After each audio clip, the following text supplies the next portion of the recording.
Hello friends, आज मैं आपके साथ मोनोपोली का एक और टॉपिक लेके आया हूँ और टॉपिक का नाम है मेजर्स ऑफ मोनोपोली पावर कि मोनोपोली पावर को किस किस तरीके से मेजर किया जा सकता है।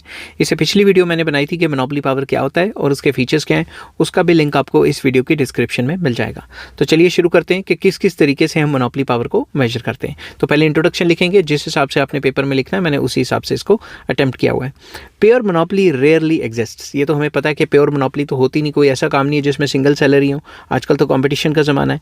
Markets in which several firms compete with each other in some way or the other are common। तो मार्केट्स जिसमें सेवरल फर्म्स हैं एक दूसरे से compete करती हैं तो एक दूसरे से तकरीबन मिलती जुलती ही होती हैं। The firms quite often market differentiated products, तो कई कंपनियां जो हैं ज़्यादातर जो अपना सामान बेचती हैं वो डिफरेंशिएटेड होते हैं, उनकी क्वालिटी अलग अलग होती है, देखने में रंग ढंग उनका अलग अलग होता है। Sometimes when the product is homogeneous the number of firms producing it may be small. कभी कभी ऐसा भी देखा गया है कि जब फर्म्स जो हैं होमोजीनियस सेम क्वालिटी का सामान बनाते हैं तो नंबर ऑफ फर्म्स कम भी हो सकती हैं। This implies that most markets are imperfectly competitive and therefore each firm enjoys some degree of monopoly power। इससे हमें ये पता लगता है कि जो मार्केट्स हैं वो परफेक्ट कंपटीशन से सफ़र नहीं करती। सफ़र भी क्या करना, परफेक्ट कंपटीशन उनमें नहीं है, इम्परफेक्टली कॉम्पिटिटिव है। ठीक है, परफेक्ट कंपटीशन एग्जिस्ट नहीं करता और हर एक कंपनी में कुछ ना कुछ मोनोपोली पावर तो है, क्योंकि वो दूसरों से अलग चीज़ बनाती है, उसकी क्वालिटी थोड़ी डिफर करती है। द फर्म इज दस not entirely a price taker, तो हर एक कंपनी कोई प्राइस टेकर नहीं है, क्योंकि परफेक्ट कंपटीशन तो होता नहीं, क्योंकि परफेक्ट कंपटीशन के अंडर ही प्राइस टेकर होता है ना firm. It has some freedom to determine the price of its product so that it maximizes its profit। तो हर एक फर्म को कुछ ना कुछ फ्रीडम होती है कि वो अपना प्राइस डिटर्मिन करे और अपने प्राइस को डिटर्मिन करके अपने प्रॉफिट को मैक्सिमाइज करे। The firm's monopoly power is absolute in the case of pure monopoly. तो जब मोनोपोली पावर एब्सोल्यूट मतलब 100% मोनोपोली पावर तभी होगी जब उस कंपनी की प्योर मोनोपोली होगी। But in the markets which generally exist world over only imperfect competition is to be found in various forms. मगर असल ज़िंदगी में जब हम देखते हैं असल ज़िंदगी में तो परफेक्ट कॉम्पिटिशन भी नहीं होता, मोनोपोली भी नहीं होती, ये इम्परफेक्टली कॉम्पिटिटिव मार्केट्स होती हैं, combination of oligopoly monopolistic competition इस टाइप की। ठीक है, तो दस monopoly power that a firm enjoys in these markets is less than absolute and rarely two firms enjoy the same degree of monopoly। Simple words में ये भी कह सकते हैं कि जो मोनोपोली पावर है कि कंपनियों को जो है चांस है कि वो मोनोपोली पावर एंजॉय करे वो काफ़ी कम है, और दो कंपनियों के पास सेम मोनोपोली पावर भी हो सकती है कि अपने प्राइस को वो इन्फ्लुएंस करें या मार्केट के प्राइजेस को वो इन्फ्लुएंस करें। This raises the question as to how we can measure monopoly of a firm so that we may compare one firm with another। तो इससे हमारे दिमाग में क्वेश्चन खड़ा होता है कि भाई अगर दो कंपनियों की सेम मोनोपोली पावर है तो हम किस तरीके से हर एक कंपनी की मोनोपोली को मेजर करें ताकि हम ये देखें कि इस पर्टिकुलर कंपनी के पास ज़्यादा मोनोपोली पावर है और दूसरे के पास कम मोनोपोली पावर है। तो मोनोपोली पावर निकालते इसलिए ताकि हम दो या दो से ज़्यादा कंपनियों को कंपेयर कर सकें। Economists have suggested several, economist जो हैं उन्होंने सेवरल मेजर्स सजेस्ट किए हैं इसके लिए। ठीक है, मोनोपोली पावर को मेजर करने के, which are discussed as under. तो फर्स्ट पॉइंट आ जाता है elasticity of demand as a measure of monopoly power. Elasticity of demand सबसे अच्छा मेजर माना जाता है जो कि हम मोनोपोली पावर को पता लगाने के लिए इस्तेमाल कर सकते हैं। The elasticity for a product has generally been considered a good measure of the degree of monopoly power enjoyed by the firm। तो इलास्टिसिटी ऑफ डिमांड एक अच्छा कंसेप्ट है जिसके थ्रू हम किस कंपनी की या किस कंपनी जो प्रोडक्ट बनाती है उसकी कितनी मोनोपोली पावर है उसको पता लगा सकते हैं। Under perfect competition demand for the product is perfectly elastic, which implies that when a firm enjoys absolutely no monopoly power, demand curve facing it is perfectly elastic। तो perfect competition में perfectly elastic demand curve होती है। तो जब भी perfectly elastic demand curve होती है, perfect flexibility होती है demand curve में, तो कोई भी monopoly power exist नहीं करती, क्योंकि अगर हम प्राइस को ऊपर नीचे करेंगे लोग दूसरे जो फर्म है उसका सामान खरीद लेंगे। Therefore any departure from this demand situation will mean that the firm has some monopoly power। तो अगर हम परफेक्टली इलास्टिक डिमांड से कहीं और किसी सिचुएशन में जाते हैं तो कुछ ना कुछ मोनोपोली पावर जनरेट होने के पूरे चांस हैं। We can consider the case of monopolistic competition under which a large number of firms compete among themselves which with differentiated products. तो हम मोनोपोलिस्टिक कंपटीशन की एग्जांपल ले सकते हैं, क्योंकि मोनोपोलिस्टिक कंपटीशन में लार्ज नंबर ऑफ फर्म्स होती हैं, आपस में एक दूसरे से compete कर रही होती हैं और ऊपर से डिफरेंशिएटेड गुड्स भी बना रही होती हैं। each of these firms is confronted with a demand curve that has negatively sloped। तो मोनोपोलिस्टिक कंपटीशन में नेगेटिव स्लोप डिमांड कर्व की होती है, मगर इसकी स्लोप थोड़ी ऐसे होती है, मोनोपोली में जल्दी नीचे गिरती है, ये तो आपको पता ही ना।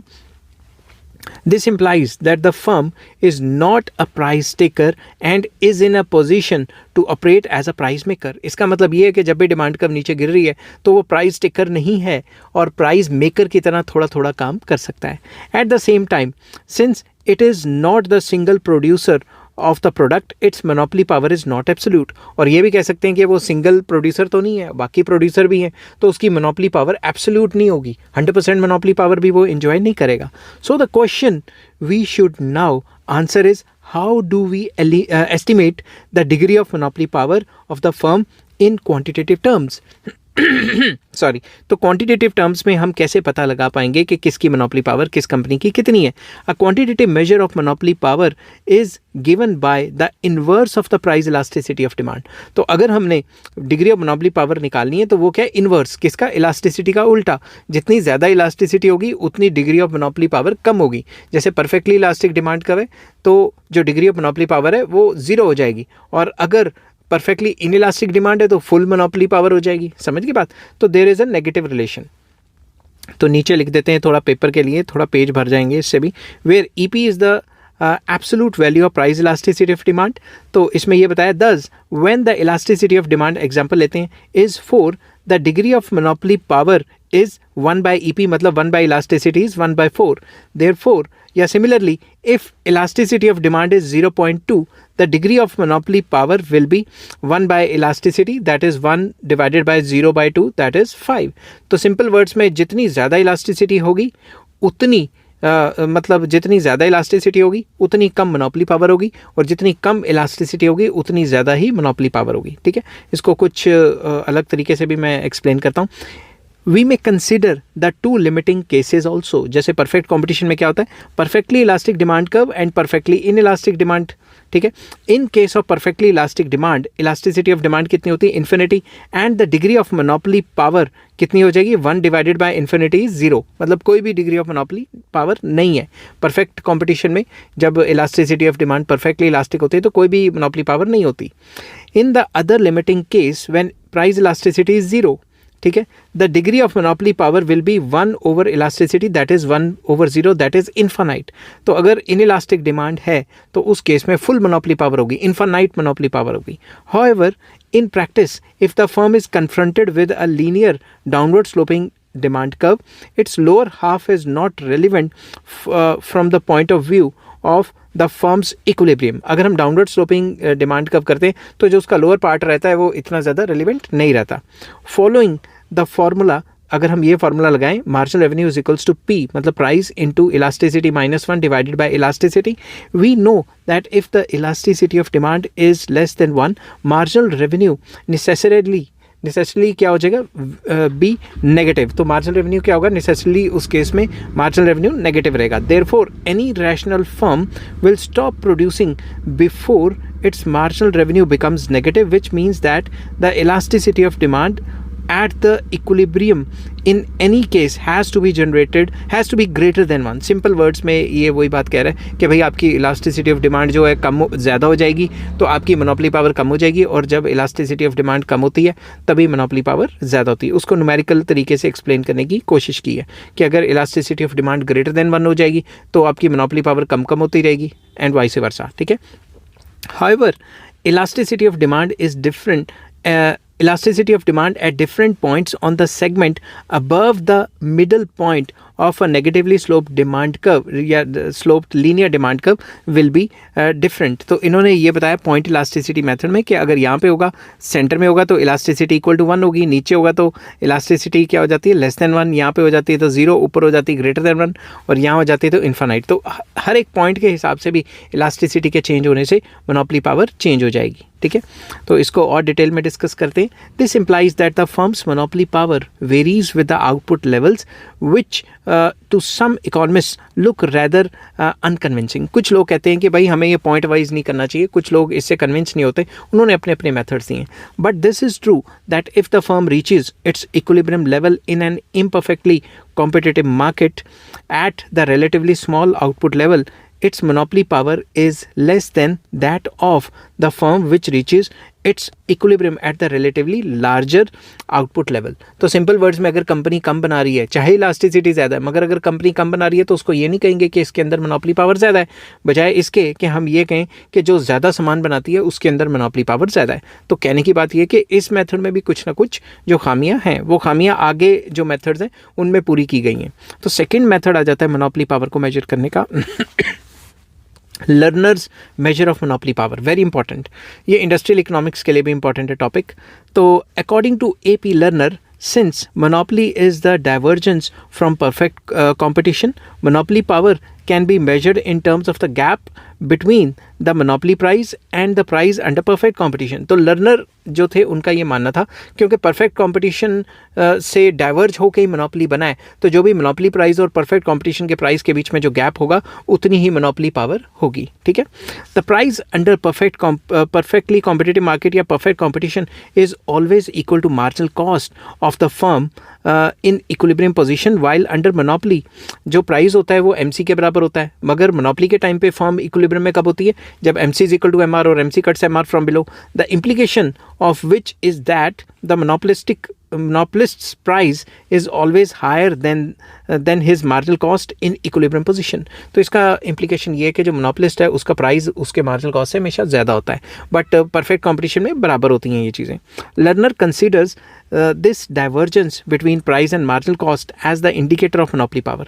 तो वो यही कहते थे ये जो price और marginal cost में जो difference है यही monopoly power है. ठीक है, he thus argues that monopoly power can be measured as follows. तो degree of monopoly power is P minus MC divided by P. P क्या होता है? प्राइस.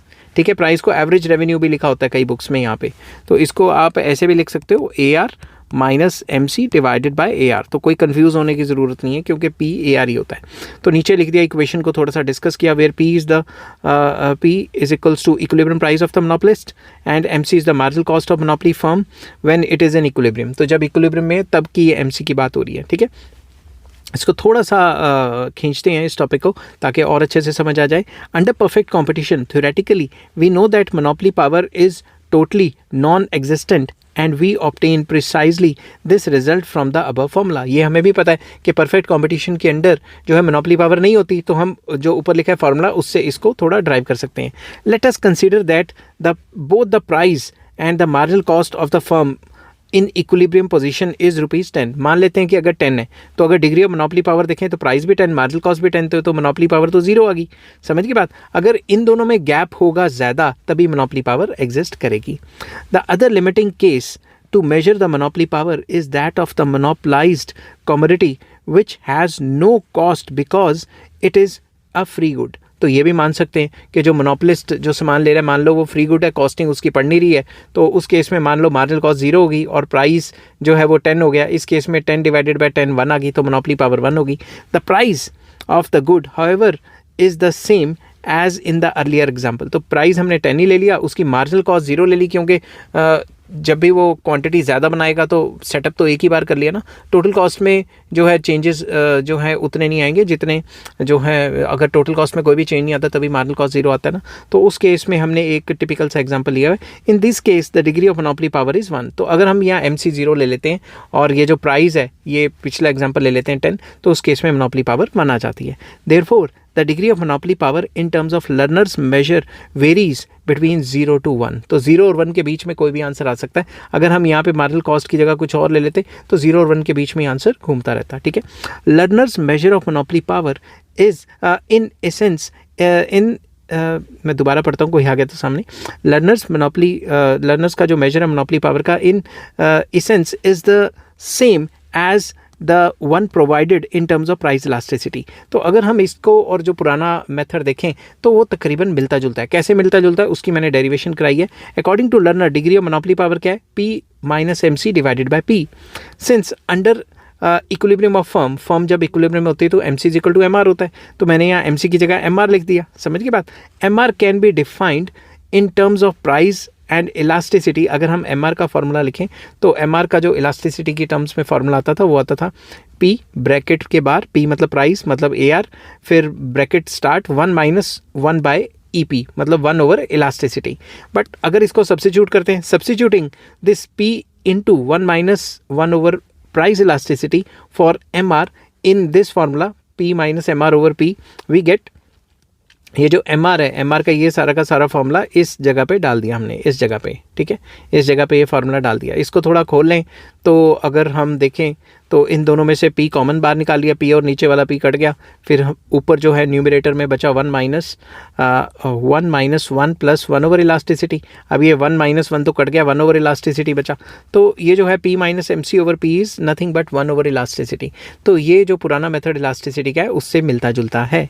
दस the learners measure of monopoly power of the firm is in fact the inverse of the price elasticity. ये price elasticity का उल्टा है when the firm is in equilibrium. मगर इस कंडीशन के लिए फर्म को इक्विलिब्रियम में होना ज़रूरी है। तो सिंपल वर्ड्स में ये जो फर्स्ट 2 मेथड्स हैं ये आपस में जुड़े हुए हैं, ठीक है। ये भी यही कहता है कि प्राइस और मार्जिनल कॉस्ट में जितना ज़्यादा गैप होगा उतना जो है मोनोपोली पावर होगी। समझ की बात। बट मोनोपोली पावर की वैल्यू 0 और 1 के बीच में लाई करती है।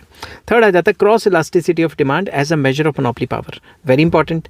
कैल्डर ने और ट्रिफिन ने ये मेथड दिया था। Kaldor and Triffin are of the view that degree of monopoly power can be better measured in terms of cross elasticity of demand. Cross elasticity of demand कहती है कि प्राइस किसी और की, डिमांड किसी और की। समझ की बात। The cross elasticity of demand refers to the ratio मतलब ratio of percentage change in the quantity demanded of one good to percentage change in the price of another good. तो क्रॉस इलास्टिसिटी का formula English में लिख लिया कि percentage change in quantity demanded of one good due to percentage change in the price of other good. दिमाग से सोचो, अगर एक गुड के प्राइस के चेंज होने से दूसरे गुड की डिमांड पे कोई फर्क नहीं पड़ रहा तो इलास्टिसिटी क्या होगी, मोनोपोली पावर क्या होगी, ज़्यादा होगी ना। अगर मैं अपने प्रोडक्ट का प्राइस बढ़ा रहा हूँ फिर भी जो दूसरे की जो डिमांड है वो हिल ही नहीं रही है, मैंने अपने प्राइस को गिराया फिर भी दूसरे की डिमांड उतनी की उतनी है, तो उस कंपनी की मोनोपोली पावर क्या हुई, ज़्यादा। समझ की बात। 10 क्रॉस इलास्टिसिटी जिसको EC कहते हैं reflects the relativeness of a commodity with another commodity के एक कमोडिटी से दूसरी कमोडिटी के ऊपर क्या असर पड़ता है, एक के प्राइस के चेंज होने से दूसरे की डिमांड पे क्या असर पड़ेगा। In case cross elasticity is 0 मतलब मेरे प्राइस के चेंज करने से दूसरे की डिमांड पे कोई फर्क नहीं पड़ा। It can be rightly inferred that the firm producing this good enjoys absolute monopoly power, क्योंकि मेरे प्राइस चेंज करने से उसकी डिमांड पे कोई फर्क नहीं पड़ रहा। ट्रिफिन्स thus characterizes a firm as a pure monopoly if cross elasticity for its product is 0। अगर उसकी प्रोडक्ट का क्रॉस इलास्टिसिटी 0 है तो उसको कहा गया है कि ये प्योर मोनोपोली है। Under perfect competition products of various firms are homogeneous and therefore perfect substitutes, एक दूसरे के परफेक्ट सब्स्टिट्यूट्स होते हैं तो उस केस में क्रॉस इलास्टिसिटी क्या होगी, इन्फानाइट। मतलब एक के प्राइस के चेंज होने से दूसरे के प्राइस में इन्फानाइट चेंज आ सकता है डिमांड में, ठीक है। एक का प्राइस चेंज होगा तो दूसरे के डिमांड में इन्फानाइट चेंज आ सकता है। And the degree of monopoly power इस केस में क्या हो जाएगी, 0। However perfect competition and monopoly are 2 limiting cases, मतलब एक्सट्रीम केसेस हैं। परफेक्ट कॉम्पिटिशन भी नहीं असल ज़िंदगी में होता, मोनोपोली भी नहीं होता। Within these extremes most firms enjoy some degree of monopoly power, तो ज़्यादातर फर्म्स जो इनके बीच में लाई करती हैं जो कि असल सिचुएशन है तो कुछ ना कुछ मोनोपोली पावर तो उनके पास होती ही है, ठीक है। According to Triffin when cross elasticity is relatively low the degree of monopoly power is high and for high cross elasticity the degree of monopoly power is low. तो बेसिकली नेगेटिव रिलेशन कह दिया कि जब भी cross elasticity लो होगी तो monopoly power क्या होगी, ज़्यादा, और अगर क्रॉस इलास्टिसिटी जो है हाई होगी तो जो मोनोपोली पावर होगी वो लो होगी एंड वाइस वर्सा, ठीक है। तो इस तरीके से आपने पेपर में लिखना है। तो नेक्स्ट मेजर जो आ जाता है वो आ जाता है बेन्स का। बेन्स की अलग से भी एक प्राइस लिमिटिंग की थ्योरी है, बेन्स major of monopoly power, very important. क्योंकि लॉन्ग क्वेश्चन है तो मैंने लॉन्ग क्वेश्चन के हिसाब से अटैम्प्ट किया है। Under perfect competition firms in the long run earns only normal profit. ये सबको पता है कि परफेक्ट कंपटीशन में लॉन्ग रन में कंपनियों को सिर्फ नॉर्मल प्रॉफिट्स ही होता है। In other words the firms average cost is equal to price of the product. तो लॉन्ग रन में प्राइस और एवरेज कॉस्ट बराबर होते हैं तभी नॉर्मल प्रॉफिट होगा।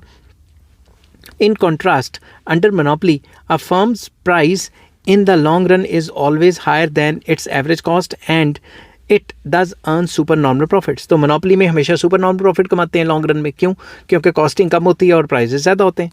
According to J.S. Bain the degree of monopoly power is to be measured in terms of the firm super normal profits. उनका ये मानना था कि जो कंपनी सुपर नॉर्मल प्रॉफिट कमाती है उसी की मोनोपोली पावर है, अगर नहीं कमाती तो मोनोपोली पावर नहीं है। Ben argues that a firm's profits over and above its normal profits results from the monopoly power that it enjoys and cannot be competed away। Simple words में उन्होंने ये कहा था कि हर एक कंपनी को नॉर्मल प्रॉफिट से ऊपर प्रॉफिट ही इसलिए होता है, मतलब सुपर नॉर्मल प्रॉफिट होते ही इसलिए क्योंकि उसके अंदर मोनोपोली पावर होती है, जो मोनोपोली पावर बाकी कंपनियां उस कंपनी से compete नहीं कर सकती। These profits will be large in case of pure monopoly as entry of the new firms into the industry is completely blocked। तो इस टाइप की सिचुएशन में जहाँ प्योर मोनोपोली होती है वहाँ पे ये प्रॉफिट्स और भी ज़्यादा होते हैं क्योंकि नई फर्म्स आ ही नहीं सकती।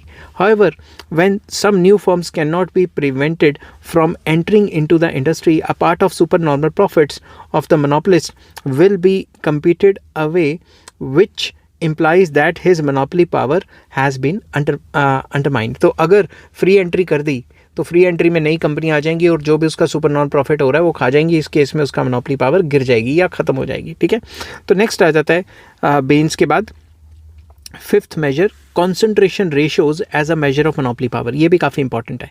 कॉन्सेंट्रेशन रेशियो होता है पूरे मार्केट में कितना परसेंटेज शेयर है एक कंपनी का। Concentration ratio measure the size of the largest firms share in total industry sales और एसेट्स और प्रॉफिट्स के उस कंपनी का पूरी मार्केट में कितना परसेंटेज शेयर है, प्रॉफिट्स में या सेल्स में या एसेट्स में।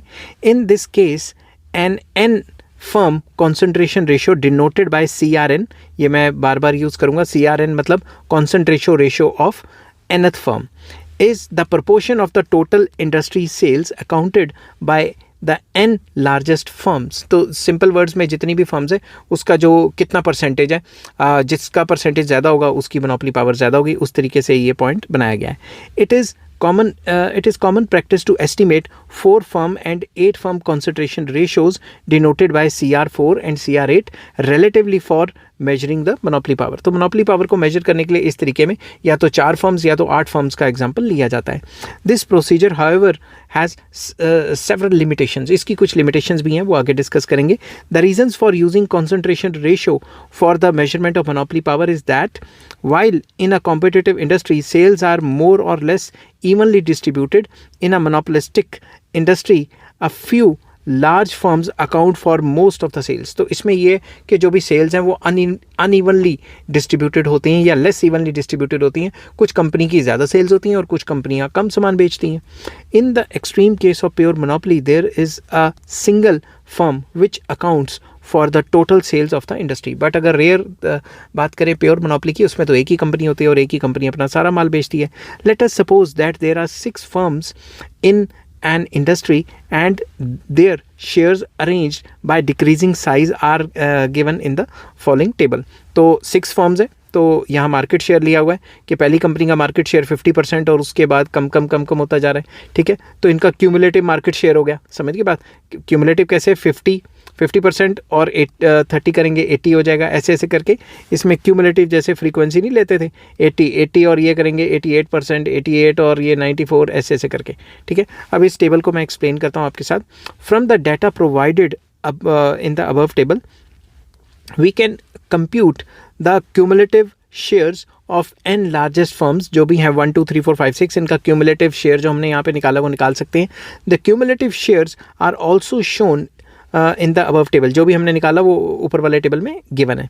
दस CR2 इज़ 0.8। अगर हम देखें कॉन्सेंट्रेशन रेशो सेकेंड फर्म के साथ साथ तो वो 80% हो जाता है, और CR3 88% मतलब 0.88 और CR4 0.94 and so on. It can be explained with the help of diagram also. तो इसमें डायग्राम ले लिया, यहाँ पे एक्स एक्सिस पे क्यूमुलेटिव नंबर ऑफ फर्म्स दे दी और यहाँ पे क्यूमुलेटिव जो शेयर्स हैं उनके वो दे दिए। ठीक है, तो इसको थोड़ा एक्सप्लेन करते हैं।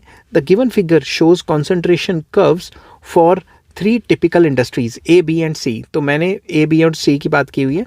ठीक है, the concentration curve is obtained by plotting the cumulative market share against the cumulative number of firms from the largest to smallest. तो लार्जेस्ट से स्मॉलेस्ट पे गया हुआ है। ठीक है, तो क्यूमुलेटिवली ऐड करके क्या बनता है, 4 में कितना आया, 8 में कितना आया, वो लिखा हुआ है। तो इसको एक्सप्लेन करते हैं। The concentration ratios both CR4 and CR8 जो हमने यहाँ पे ली हुई है are the highest for the industry A, which means that अगर ए इंडस्ट्री की बात करें तो ये भी हाईएस्ट है और ये भी हाईएस्ट है CR4 और CR8 के सामने। जो ए इंडस्ट्री है जिसकी ये ए की कर्व है वो हाईएस्ट है, ठीक है। तो उसकी बात की है, which means that the largest firm in this industry enjoy maximum monopoly power. तो ए लार्जेस्ट फर्म है और उसके पास मैक्सिमम मोनोपली पावर है। बट वेदर इंडस्ट्री बी और C is more concentrated depends upon whether we consider 4 firm concentration ratio, CR4 को ले रहे हैं, और 8 फर्म कॉन्सेंट्रेशन रेशो। अगर हम 4 फर्म ले रहे हैं तो यहाँ पे बी ऊपर है, अगर हम 8 फर्म ले रहे हैं तो यहाँ पे सी कंपनी ऊपर चलेगी। समझ के बाद बी से ऊपर निकल गई ना। तो वही चीज़ इंग्लिश में लिखी हुई है कि हम CR4 ले रहे हैं, CR कॉन्सेंट्रेशन रेशो 4 ले रहे हैं, कॉन्सेंट्रेशन रेशो 8 ले रहे हैं।